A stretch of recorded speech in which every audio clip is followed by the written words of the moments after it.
Hello, ಎಲ್ಲರಿಗೂ ನಮಸ್ಕಾರ. ಇಂದು ನಾನು ನಿಮಗೆ ಬೆಲ್ಲವನ್ನು ತಿನ್ನುವುದರಿಂದ ಏನೆಲ್ಲ ಪ್ರಯೋಜನಗಳು ಇವೆ ಎಂಬುದನ್ನು ಹೇಳುತ್ತೇನೆ. ಇದನ್ನು ನೀವು ಒಮ್ಮೆ ಟ್ರೈ ಮಾಡಿ. ಇದು ಉಪಯುಕ್ತವೆನಿಸಿದರೆ ಕಮೆಂಟ್ ಮೂಲಕ ತಿಳಿಸಿ.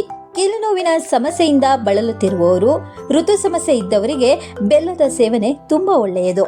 ನಿಶಕ್ತಿಯಿಂದ ಬಳಲುವವರು, ಮಲಬದ್ಧತೆ ಇರುವವರು ಬೆಲ್ಲವನ್ನು ಉಪಯೋಗಿಸುವುದರಿಂದ ಇವುಗಳು ಕಡಿಮೆಯಾಗುತ್ತವೆ ಅಂತೆ. ಇನ್ನು ಈ ರೋಗ ನಿರೋಧಕ ಶಕ್ತಿ ಹೆಚ್ಚಿಸಲು, ಶ್ವಾಸನಾಳ ಶುದ್ಧಗೊಳಿಸಲು, ಪಿತ್ತಕೋಶದ ವಿಷಕಾರಿ ಅಂಶಗಳನ್ನು ನಿವಾರಿಸಲು ಬೆಲ್ಲವು ತುಂಬ ಸಹಕಾರಿಯಾಗಿದೆ.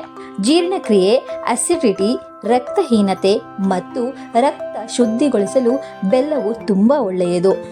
ಇನ್ನು ಇದು ಎಂಡೋರ್ಫಿನ್ ಹಾರ್ಮೋನಿಗೆ ಪ್ರೇರಕವಾಗಿದೆ. ಆದ್ದರಿಂದ ಇದು ಆತಂಕ, ಒತ್ತಡ ಮತ್ತು ಋತುಸ್ರಾವದ ಮುನ್ನದ ಮಾನಸಿಕ ಸಮಸ್ಯೆಗಳ ನಿವಾರಣೆಗೆ ತುಂಬ ಸಹಕಾರಿಯಾಗಿದೆ. ಈ ಮಾಹಿತಿ ನಿಮಗೆ ಇಷ್ಟ ಆಯಿತು ಅಂದ್ಕೊಳ್ತೀನಿ. ವಿಡಿಯೋ ನೋಡಿದ ಮೇಲೆ ನಿಮ್ಮ ಸ್ನೇಹಿತರಿಗೂ ಶೇರ್ ಮಾಡಿ ಹಾಗೂ ಸಬ್ಸ್ಕ್ರೈಬ್ ಮಾಡೋದನ್ನು ಮರಿಬೇಡಿ.